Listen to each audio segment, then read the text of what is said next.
अस्सलाम वालेकुम, मैं हूं शाहजेब खानजादा।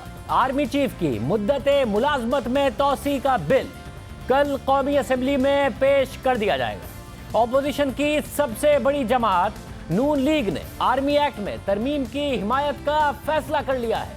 परवेज खट्टर की सरबराही में हुकूमती वफ्द ने नून लीग के रहनुमाओं से आज मुलाकात की, जिसके बाद नून लीग की पार्लिमानी पार्टी का इजलास हुआ और यह फैसला सामने आया कि हुकूमती वफ्द ने ये नून लीग ने यह फैसला कर लिया है कि वो इस तरमीम को सपोर्ट करेगी, इस कानून साजी को सपोर्ट करेगी। मगर आज इजलास में क्या बातें हुई वो हम आपके सामने रखेंगे, पूछेंगे। साथ ही हुकूमती वफ्द ने पीपल्स पार्टी के आला क़यादत से भी मुलाकात की। इस मुलाकात के बाद बिलावल भुट्टो ने ट्वीट किया कि हुकूमती कमेटी के अरकान मुतवक्का कानून साजी पर बातचीत के लिए जरदारी हाउस आए थे।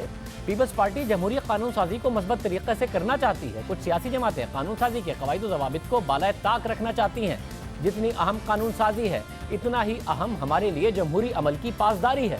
पीपल्स पार्टी इस मामले पर दूसरी सियासी जमातों को भी एतमाद में लेगी। इस बिल को पाकिस्तान आर्मी एक्ट तरमीमी बिल 2020 का नाम दिया गया है और इस बिल की मुजवज़ा कॉपी भी सामने आ गई है, जिसमें कई अहम निकात शामिल है। इस बिल के तहत आर्मी एक्ट में एक नए चैप्टर का इजाफा किया गया है, जिसे आर्मी चीफ और चेयरमैन ज्वाइंट चीफ्स की तैनाती का नाम दिया गया है। बिल में आर्मी चीफ की तैनाती की मुद्दत 3 साल मुकर्रर की गई है और इस बिल के तहत आर्मी चीफ की मुद्दत मुलाजमत पूरी होने पर उन्हें 3 साल की तौसी दी जा सकेगी। आर्मी चीफ की नई तैनाती या तौसी वजीर आजम की मुशावरत पर सदर करेंगे और इस हवाले से कवायद व ज़वाबित भी सदर मुमलिकत वजीर आजम की एडवाइस पर तय करेंगे। वजीर आजम की एडवाइस में वसी तर कौमी मफाद और हंगामी सूरत हाल का तयन किया जाएगा। बिल के मुताबिक आर्मी चीफ की तैनाती, दोबारा तैनाती और तौसी किसी भी अदालत में चैलेंज नहीं की जा सकेगी। ये वो मुजवज़ा बिल है जिसकी नून लीग ने हिमायत का फैसला किया है। इस मामले पर बात करेंगे नून लीग के सीनियर रहनुमा ख्वाजा आसिफ से, जो आज पार्लिमानी इजलास में भी शामिल थे और क़यादत का फैसला उनकी तरफ से पार्लिमानी पार्टी को बताया गया। वहां पर क्या मामला हुआ, लंदन में क्या बात हुई थी। ख्वाजा आसिफ साहब सीनियर रहनुमा नून लीग हमारे साथ मौजूद हैं। ख्वाजा साहब बहुत शुक्रिया। ख्वाजा साहब, आर्मी चीफ की मुद्दत मुलाजमत में जो तौसी है, इस पर तो आप लोगों की एक पोजीशन माजी में रही है, आप इसके हामी नहीं रहे। क्या वजह हुई कि इस दफ़ा नून लीग ने फैसला किया है इसको सपोर्ट करने का? देखिए, बहुत शुक्रिया। बिस्मिल्लाहिर्रहमानिर्रहीम। शाहजेब, बड़ा अच्छा सवाल पूछा है। मैं कोशिश करूँगा कि मैं उसका कोई अच्छा जवाब भी दे सकूँ।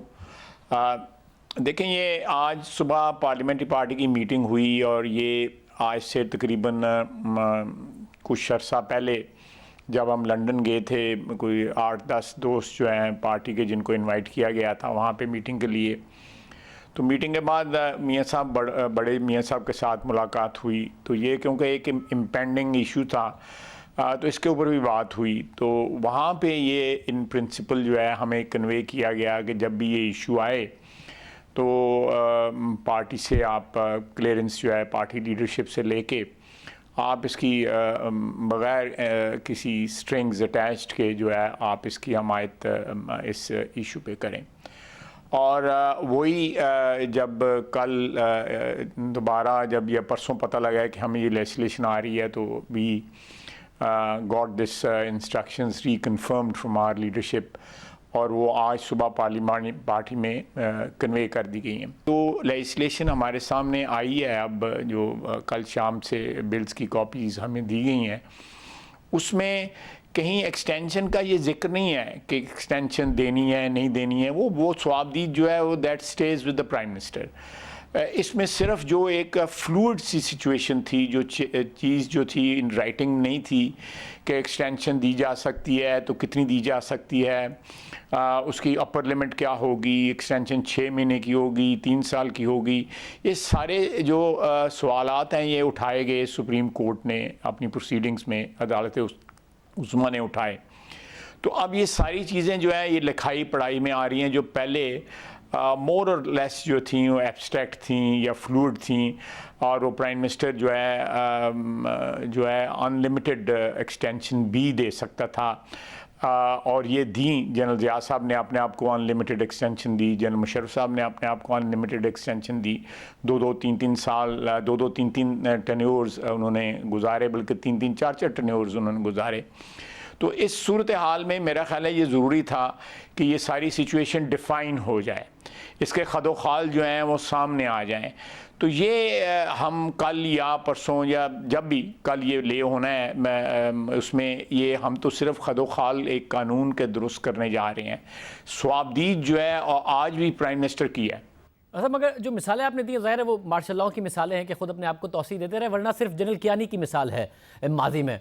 और शहबाज शरीफ साहब की तो हमेशा ये पोजीशन रही है, उनकी तो ये पॉलिसी रही है जो आपकी पार्टी करने जा रही है। नवाज शरीफ साहब की पॉलिसी अलग थी।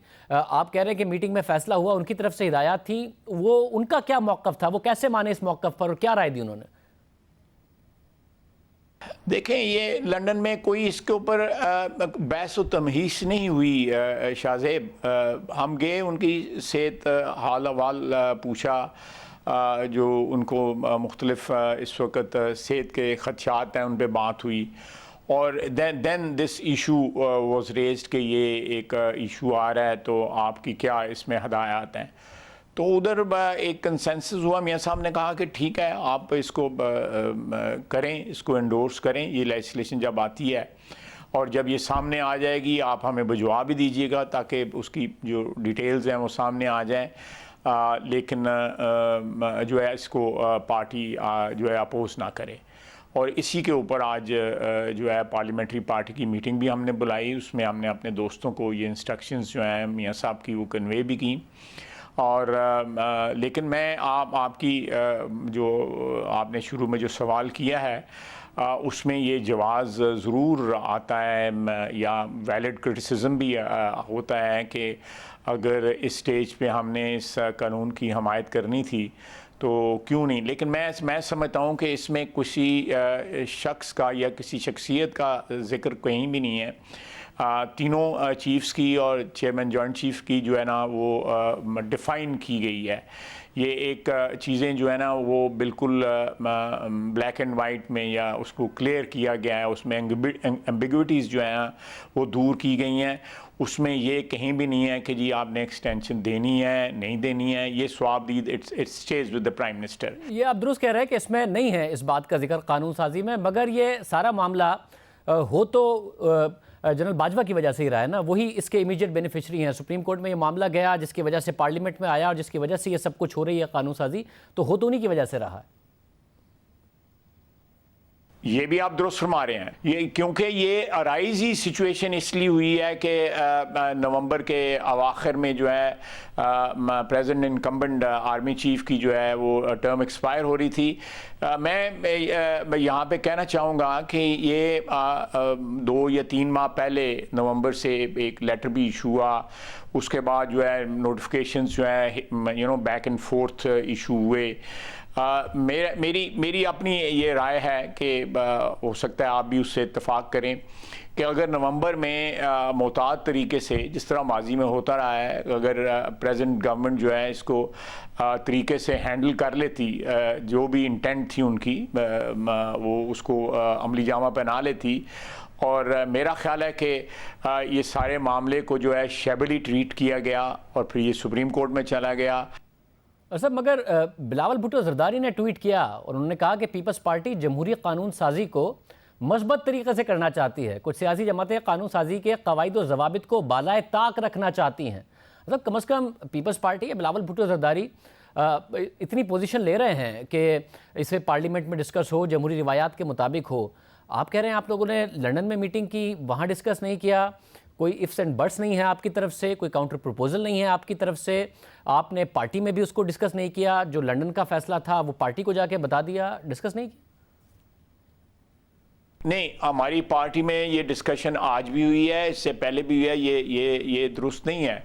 ये पार्टी में डिस्कशन, बल्कि एज आई स्पीक इस वक्त भी हमारी पार्टी में जो है ग्रुप्स में ये डिस्कशन जारी है।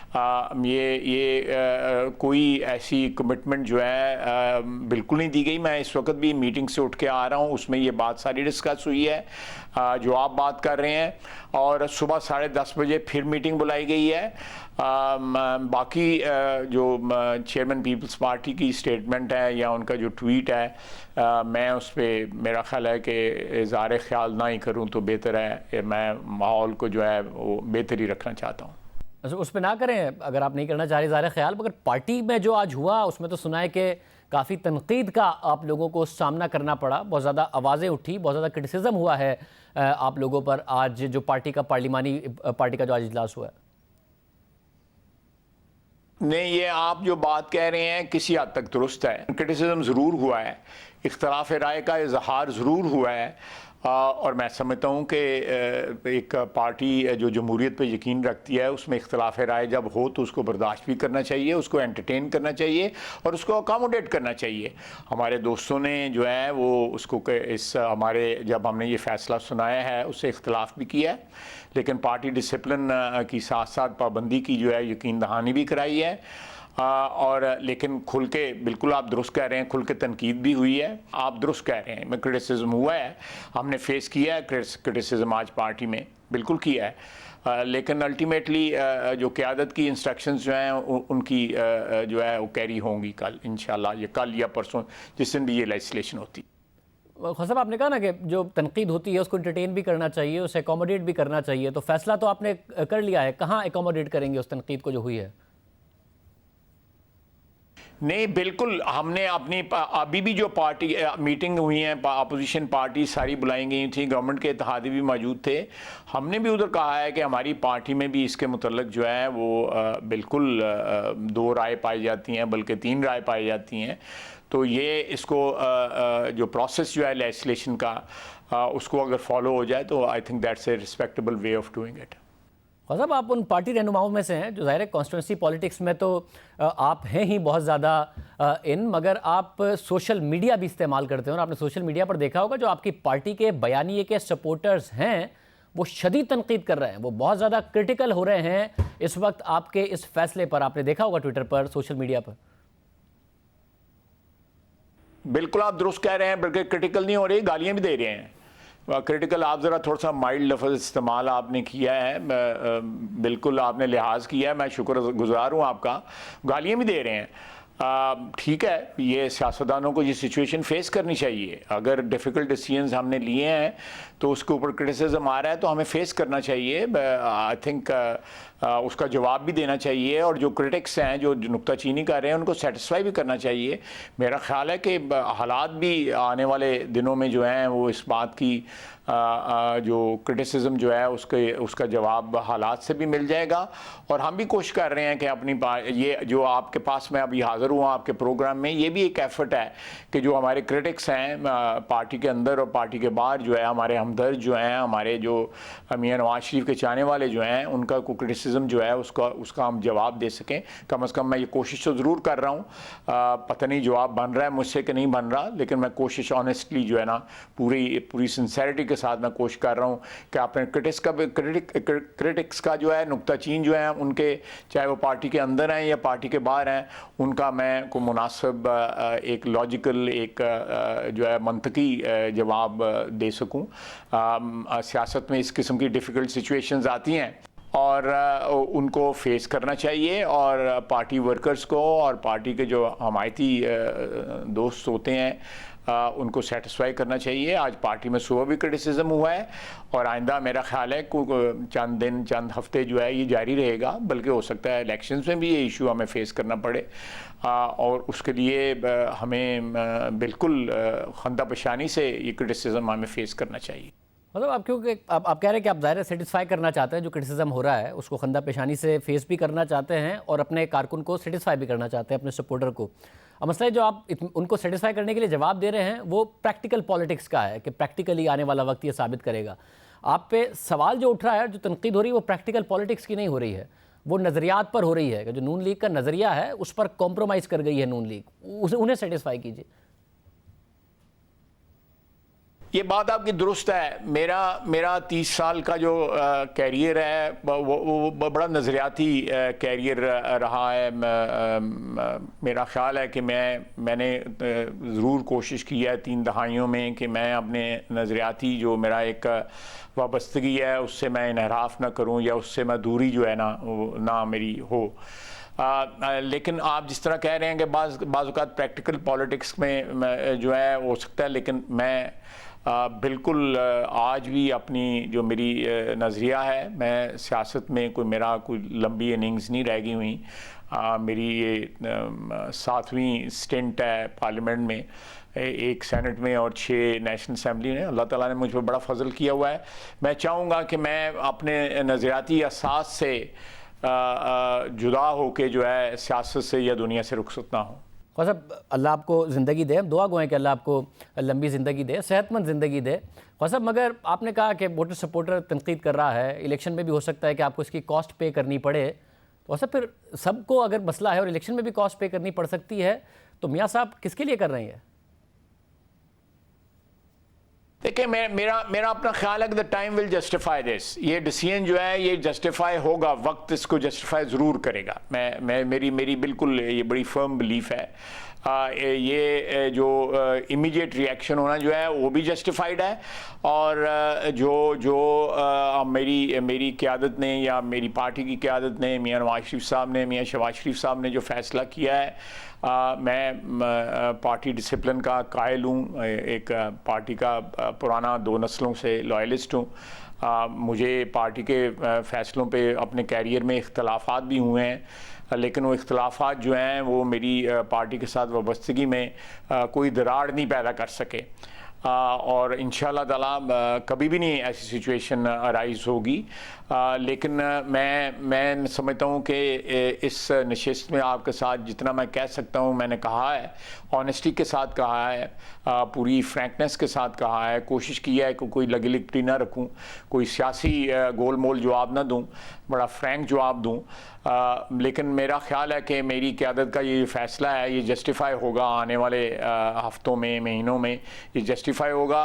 मियाँ नवाज शरीफ के बहुत से माजी में भी फ़ैसले थे कि इमीडिएट उसका जो रिएक्शन था बाज़ औक़ात मनफी आया, लेकिन वक्त ने साबित किया कि नवाज शरीफ के फ़ैसले जो है वो अटल रहे। वो फ़ैसले जो है वो उन्होंने डिविडेंड्स भी हमें पॉलिटिकल दिए। 30 साल पहले जो सफ़र हमने सियासत में, या 35 साल पहले जो सफ़र का जिसका आगाज़ किया था, नवाज शरीफ जो है वो आज एक सियासतदान नहीं है, वो एक स्टेट्समैन है, जिसने इस स्ट्रगल में सबसे ज़्यादा कुर्बानियाँ जो है ना उसने दी हैं।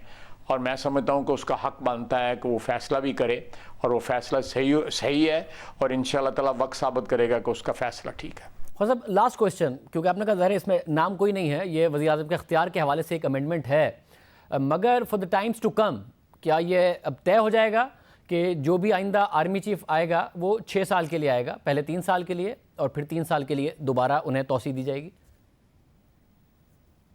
नहीं, ये बात नहीं है।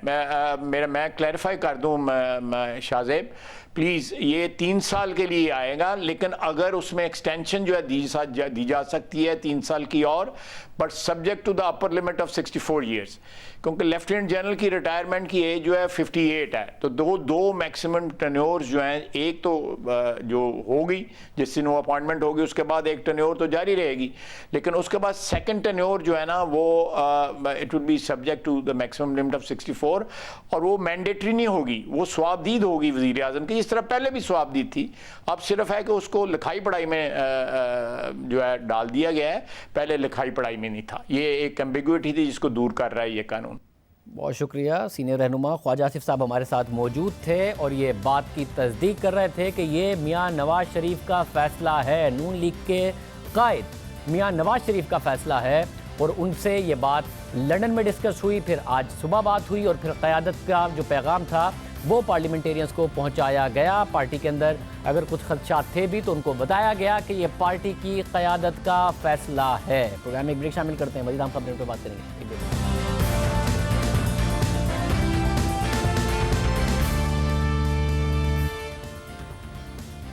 नैब से सियासतदानों को ही नहीं, बिजनेस कम्युनिटी और ब्यूरोक्रेसी दोनों को ही शिकायत थी, मुसलसल शिकायत होती रहीं। चेयरमैन नैब दोनों ही की शिकायत का इनकार करते रहे, इस तासुर को झुटलाते रहे, मगर आज वज़ीर-ए-आज़म इमरान खान ने इस बात का एतराफ़ किया। सरकारी अफरान से खिताब में उनका कहना था कि नैब का बिजनेस कम्युनिटी से कोई लेना देना नहीं, और चेयरमैन नैब को भी ये पैगाम पहुंचा दिया है कि बिजनेस कम्युनिटी को बहुत मुश्किलात का सामना है, उन्हें समझाने की कोशिश की है कि यहाँ बहुत बड़ा मसला है। बिजनेस कम्युनिटी नैब के पर्व्यू में आती नहीं है, क्योंकि करप्शन की इंटरनेशनल जो डेफिनेशन है सारी दुनिया के अंदर करप्शन की, वो है using public office for private gain. तो जब पब्लिक ऑफिस ही नहीं है आपके पास एज ए बिजनेस कम्युनिटी, तो आपके ऊपर करप्शन का केस नहीं आ सकता अनलेस कि वो फिर अटैच्ड हो किसी पब्लिक ऑफिस होल्डर के साथ। तो वो तो अनअफेक्टेड है। लोग जो शोर बचा रहे हैं वो तो रियलाइज ही नहीं कर रहे। अगर वो सही तरह नैब की अमेंडमेंट पढ़ें तो ये तो सिर्फ बिजनेसमैन के अंदर जो डीलिंग है उसके अंदर नैब को नहीं इंटरफेयर करना चाहिए। और दूसरी चीज़ कि जो टैक्स केसेस हैं वो तो वैसे ही FBR के हैं, तो वो उसका क्या काम है कि नैब टैक्स केसेस पे जाए। और मैंने ये मैसेज उनको भी पहुंचा दिया, नैब के चेयरमैन को। मैंने उनको समझाने की कोशिश की है कि यहाँ बहुत बड़ा प्रॉब्लम है। इस वक्त एक मुश्किल से मुल्क को स्टेबलाइज किया, एक बड़े मुश्किल 2019 बड़ा मुश्किल साल था। ये बात बाकायदा तौर पर वजीर आजम कह रहे हैं। पहले मीडिया पर बात होती रही, बिजनेस कम्युनिटी शोर मचाती रही, फिर वुज़रा ने कहना शुरू किया, फिर ऑर्डिनेंस आया और अब वजीर आजम भी कह रहे हैं। मगर जब सब तनकीद कर रहे थे, सब एतराज़ उठा रहे थे, तो चेयरमैन नैब क्या कह रहे थे? कुछ 5 माह पहले मैंने चैम्बर ऑफ कॉमर्स इस्लामाबाद पिंडी में जाके कुछ गुजारिशात की। उनके मुतालबात के पेश नज़र मैंने उसी वक्त एक हमा वक्ती डायरेक्टर नैब का तकर्रर नैब हेडक्वार्टर में कर दिया, जिनके जो मेरे साथ अटैच हैं, कि किसी भी बिजनेसमैन की कंप्लेंट अगर राइटिंग में आती है तो मैक्सिमम पीरियड आपके पास 48 घंटे है। 48 घंटे में उसका जेन्युइन ग्रीवेंस जो है उसको आप हल करें, उनका मसला, ताकि उनकी जो प्रॉब्लम्स हैं, जो उनकी जो परेशानियां हैं, वो ख़त्म हो जाए। आज इस बात को तकरीबन 5 महीने हो गए हैं, उस कंप्लेंट सेल में एक शिकायत नहीं आई। तो क्या ये नैब के इत्मीनान के लिए काफ़ी नहीं था कि जी शिकायत मौजूद नहीं? हालांकि बिजनेस कम्युनिटी कहती रही कि बिजनेसमैन कैसे उसी नैब के एहलकारों से शिकायत करे जिनसे वो सामना कर रहे हैं जिनका। और ये भी कहा उन्होंने कि चेयरमैन नैब को भी हमने डायरेक्टली शिकायत की हैं, कहीं कहीं चेयरमैन नैब ने एड्रेस भी किए हैं, मगर वो ये बयानियाँ देते रहे। इसी तरह वज़ीर आज़म ने ब्यूरोक्रेसी के हवाले से भी बताया कि नैब के खौफ का शिकार थी, बड़े फैसले लेने में मुश्किलात का सामना था, इसलिए हमने नैब कवानीन में तरमीम का फैसला किया। ये बड़ा मुश्किल था, ये जो हमारा फैसला था कि ये जो अभी नैब अमेंडमेंट बिल पास किया, ये आसान नहीं था, क्योंकि अपनी पार्टी को भी कैरी करना है। डेमोक्रेसी में आप कंसेंसस डेवलप करते हैं अपनी पार्टी के अंदर, अपनी लीडरशिप के अंदर, तो उनको भी कैरी करना था साथ। वैसे ही ब्यूरोक्रेसी सारी दुनिया के अंदर कंजर्वेटिव होती है, तो ऊपर से अगर ये खौफ नैब का आ गया तो वो उस पर तो कोई बड़ा फैसला करना ही नहीं, होना ही नहीं था। और हमारी जो हाउसिंग के अंदर हमें एक्सपेक्ट करते हैं कि पूरी ब्यूरोक्रेसी से हमारी पूरी मदद होगी, क्योंकि बहुत एम्बिशियस प्रोग्राम है, 50 लाख मुल्क में घर बनाने का, अफोर्डेबल हाउसिंग। तो इसलिए हमने रियलाइज़ किया कि हमें ये अब कदम उठाना पड़ेगा। एक ब्यूरोक्रेसी को ये प्रोसीजरल मिस्टेक्स की वजह से अगर वो नैब में चले जाते हैं तो उधर से उनको हमने प्रोटेक्शन देनी थी। ये बात मीडिया पर आती रही, पहले लोकल मीडिया पर आई, फिर इंटरनेशनल मीडिया ने इस बात को रिपोर्ट करना शुरू किया कि पाकिस्तान में ब्यूरोक्रेट्स ने काम करना छोड़ दिया है। फिर वुज़रा ने शिकायत करना शुरू की कि हम काम नहीं कर पा रहे क्योंकि ब्यूरोक्रेसी काम नहीं कर रही, मगर चेयरमैन नैब ये कहते रहे। अब मैं ज़रा मौके से फ़ायदा उठा रहा हूँ कि जी वो ब्यूरोक्रेसी बड़ी परेशान है। आप यकीन करें कि हर ब्यूरोक्रेटिक सेटअप में गया हूँ, उनसे एड्रेस किया है, कोई किसी किस्म की उनको परेशानी की बात नहीं। हम एक ब्रेक शामिल करते हैं और आम खबर पे बात करेंगे। एक ब्रेक।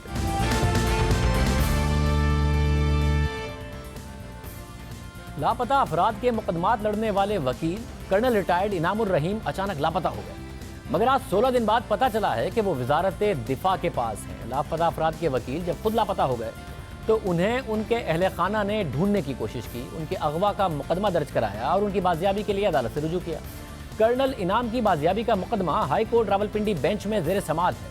24 दिसंबर की समाअत में वजारत दाखिला ने अदालत में अपना जवाब दाखिल किया, जिसमें कहा गया कि कर्नल इनाम पुलिस और रेंजर्स के पास मौजूद नहीं हैं, जिसके बाद अदालत ने वजारत दिफा को जवाब जमा कराने की हिदायत की।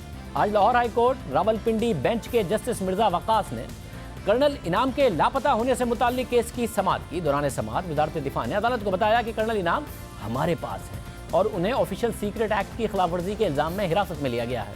वजारत दिफा के नुमाइंदे ने अदालत को आगाह किया कि कर्नल इनाम से तफ्तीश की जा रही है।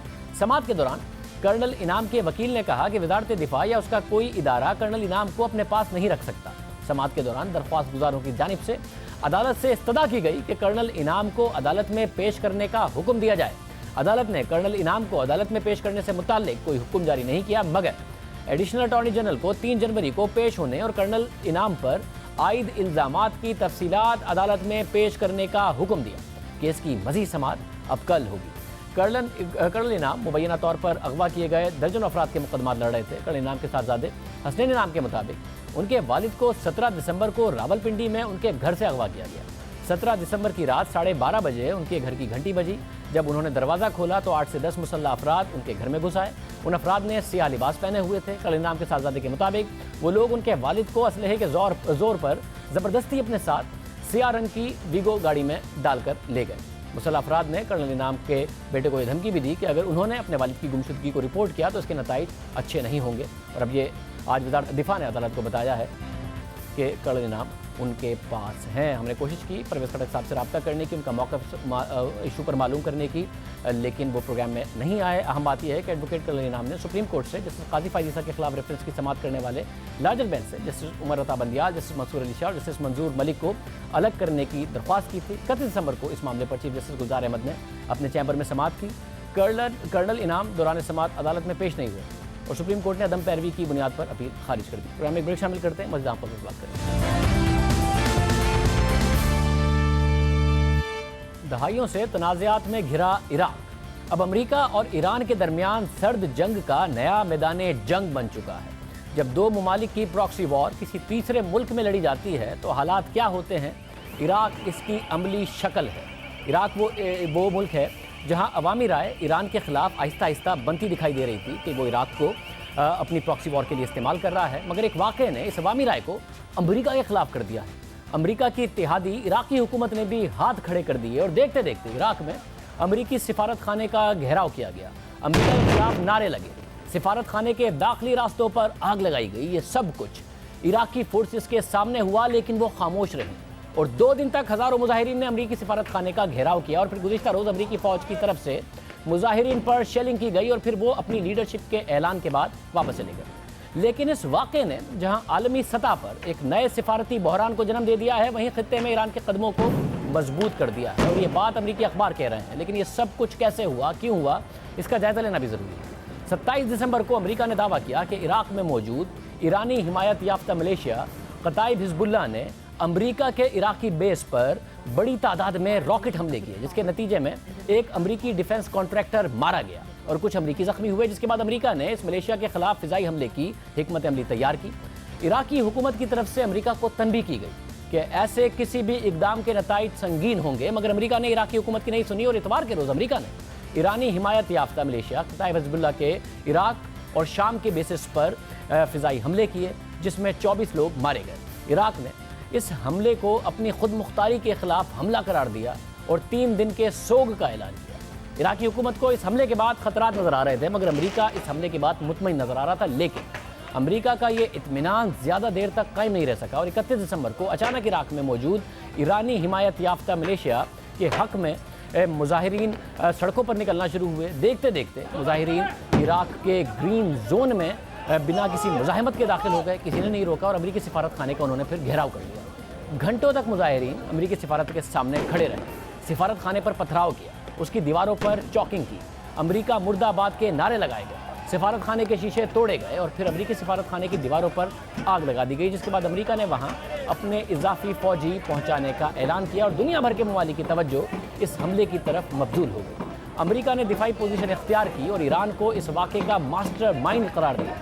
इसी दौरान अमेरिकी सदर डोनाल्ड ट्रंप ने ट्विटर पर पैगाम जारी किया कि अमेरिकी सिफारत खाने पर हमले की मनसूबा बंदी ईरान ही कर रहा है, ईरान को ही इसका जिम्मेदार ठहराया जाएगा। हम इराक से उम्मीद रखते हैं कि वो हमारे सिफारत खाने को तहफ़्फ़ुज़ देगा। मगर इराकी फ़ौज घंटों तक खामोश रही, जिससे तासुर मिला कि इराकी हुकूमत भी अमेरिका को पैगाम देना चाहती है कि वो अपनी खुद मुख्तारी के खिलाफ नहीं जा सकता। मगर हालात बेकाबू होते गए।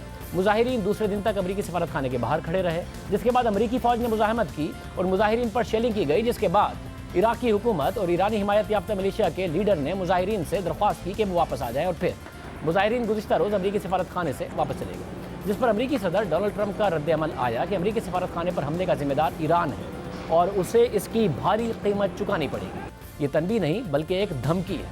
अमरीकी इल्ज़ामात के बाद ईरान के सुप्रीम लीडर आयतुल्लाह खामनेई का रद्द-ए-अमल सामने आया। डोनाल्ड ट्रंप को मुखातिब करते हुए उन्होंने कहा कि पहली बात तो यह है कि आप कुछ नहीं कर सकते, दूसरी बात यह है कि अगर आप लॉजिकल होते, जो आप नहीं हैं, तो आपको नज़र आता कि अफगानिस्तान और इराक में आपके जराइम की वजह से मुमालिक आपसे नफरत करते हैं। ये इस पूरे वाक़े की कहानी थी, लेकिन कई ऐसे सवालात हैं जो जवाब तलब हैं और अगर उनका जवाब नहीं दिया गया तो आइंदा दिनों में खित्ते के लिए ख़तरनाक हो सकते हैं। आखिर इराकी हुकूमत, ईरानी हिमायत याफ्ता मिलिशिया, कताइब हिज़्बुल्लाह के हक़ में होने वाले मुजाहिरों पर क्यों खामोश रही और अपने इत्तेहादी मुल्क अमरीका का साथ क्यों नहीं दिया? आखिर कताइब हिज़्बुल्लाह का इराक के साथ क्या ताल्लुक़ है, इसका जायज़ा लेना भी ज़रूरी है। कताइब हिज़्बुल्लाह को एक गिरोह के तौर पर एक इराकी ईरानी लीडर अबू मेहदी अल मुहंदिस ने 2003 में कायम किया। इस ग्रुप को 2007 में उस वक्त पजीराई मिली जब इराक के अंदर उसने अमेरिका और उसकी इत्तेहादी फौज पर हमले करना शुरू किए। 2008 में अमेरिका ने इस ग्रुप पर क्रैकडाउन शुरू किया। इस ग्रुप से ताल्लुक़ रखने वाले कुछ लोग मारे गए, कुछ गिरफ्तार हुए, कुछ ने ईरान में पनाह ले ली, लेकिन इसके बावजूद ये ग्रुप इराक में कायम रहा और इसकी वजह ईरान की तरफ से इस ग्रुप की पुरजोर हिमायत और फंडिंग थी। लेकिन 2009 में अमेरिका ने इस ग्रुप को दहशतगर्द जमात करार दे दिया और इल्ज़ाम आयद किया कि यह ग्रुप इराक के अमन और इस्तेहकाम के लिए ख़तरा है। मगर कताइब हिज़्बुल्लाह पाबंदियों के बावजूद मजबूत होती चली गई। माहिरीन के मुताबिक ईरान इस ग्रुप के जरिए इराक में अपनी पॉलिसी मुसल्लत करना चाहता है, क्योंकि इस ग्रुप के इराक में मौजूद इन शिया सियासतदानों के साथ ताल्लुकात थे जो इराक की रूलिंग एलीट में शामिल हैं। लेकिन हालात उस वक्त फिर बदले जब 2014 में इराक दाइश की लपेट में आया। इस दौरान इराक में शिया आलिम आयतुल्लाह सिस्तानी ने फतवा जारी किया कि जिहाद लाजिम हो चुका है, लोग इराकी फोर्सेस से मिलकर दाइश के खिलाफ जंग लड़ें। और इसी दौरान इराकी हुकूमत ने कताइब हिज़्बुल्लाह और इराक में दीगर ईरानी हिमायत याफ्ता गिरोह को मिलाकर एक फ़ौज बनाई जिसका नाम था पॉपुलर मोबिलाइजेशन फोर्सेस, जिसमें सुन्नी जंगजू भी शामिल हुए। अमेरिका भी दाइश के खिलाफ लड़ रहा था, ये भी दाइश के खिलाफ लड़ रहे थे और इस फोर्स ने इराकी फ़ौज के साथ मिलकर दाइश को शिकस्त दी और फिर इस फोर्स की अहमियत बढ़ती गई। इसे इराक के सरकारी फ़ौज के तौर पर देखा जाने लगा। इराकी सरकार की तरफ से इस फोर्स की हिमायत और मदद भी की जाती। पॉपुलर मोबिलाइजेशन फोर्सेस यानी PMF, जिसका हिस्सा ईरानी हिमायत याफ्ता मिलिशिया कताइब हिज़्बुल्लाह भी थी, उसने इराकी सियासत पर अपने कदम मजबूत कर दिए और इस फोर्स के इराकी सियासत पर कदम मजबूत होना ईरान के इराक पर कदम मजबूत होने के मुतरादिफ था। ईरान की इराकी पार्लियामेंट में रसाई मजबूत हो गई थी और यही वजह थी कि जब अमेरिका ने कताइब हिज़्बुल्लाह के बेसिस पर हमला किया तो बड़ी तादाद में इराक में उसके हक़ में मुजाहिरे निकले। इराकी पार्लियामेंटेरियन तक इस मुजाहिरे में शामिल थे और ईरान की इसी हिमायत की वजह से अमेरिका समझता है कि ये गिरोह न सिर्फ अमेरिका के लिए ख़तरा है बल्कि खित्ते में ईरान के बढ़ते हुए रसूख की वजह बन सकता है और अमेरिकी मुफादात के लिए ख़तरनाक हो सकता है। लेकिन ये कहानी अभी भी अधूरी है। सवाल यह है कि इराक, जहाँ ईरान के खिलाफ एक अवामी राय बन रही थी कि वो इराक में अपना असर रसूख बढ़ाना चाहता है, वो अचानक कमज़ोर कैसे पड़ गई और अमेरिका के खिलाफ कैसे हो गए और इसका इस प्रॉक्सी लड़ाई से क्या ताल्लुक़ है, इसका जायज़ा लेना भी ज़रूरी है। इस वक्त ईरान का इराकी पार्लियामेंट पर असर रसूख है।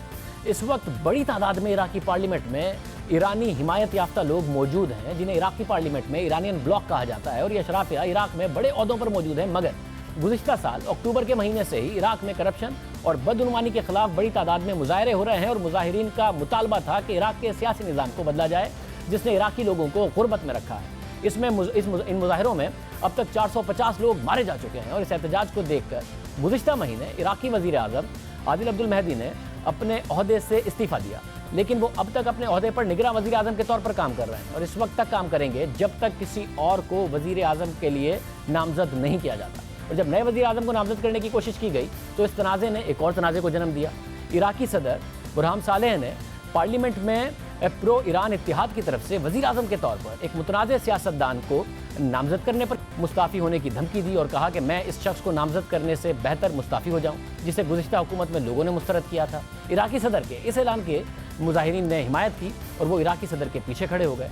अब जिस शख्स को वज़ीर आज़म के तौर पर नामज़द करने पर इराकी सदर ने मुस्ताफ़ी होने की धमकी दी और जिसकी हिमायत इराकी मुजाहिरीन ने भी की, वो शख्स इराक में ईरानी ब्लॉक के करीब समझे जाते हैं और उन पर करप्शन के इल्ज़ामात भी हैं। इसी वजह से इराक में गुज़िश्ता कई दिनों से ईरान के खिलाफ अवामी राय बन रही थी और अचानक अमेरिका के कताइब हिज़्बुल्लाह के बेसिस पर हमले ने ईरान के खिलाफ बनने वाली अवामी राय को अमेरिका के खिलाफ कर दिया है। ये अमेरिकी अखबारात लिख रहे हैं। अमेरिका समझता है कि ईरान प्रॉक्सी के जरिए इराक में उसकी फौज पर हमला कर रहा है और वो अपने दिफा में रद्दअमल दे रहा है। दिलचस्प बात यह है कि ईरान अपने मुल्क में होने वाले पुरतशद्दुद मुजाहिरों के पीछे अमेरिका को करार दे रहा है, यानी ईरान अपने मुल्क की बदअमनी का जिम्मेदार अमेरिका को करार दे रहा है, जबकि अमेरिका का इराक में बदअमनी का जिम्मेदार ईरान को बार बार करार देता है। मामला जो भी है, ये बात तय है कि अमेरिका और ईरान की इस प्रॉक्सी वॉर ने खित्ते में कई ममालिक का जो अमन है वो दाव पर लगा दिया है और फिलहाल इसका निशाना इराक है। मगर कब तक इराक रहता है ये बात अहम होगी, क्योंकि इराक में जो इस वक्त फसादात हो रहे हैं वो खित्ते में भी फैल सकते हैं। याद रखिए। अल्लाह।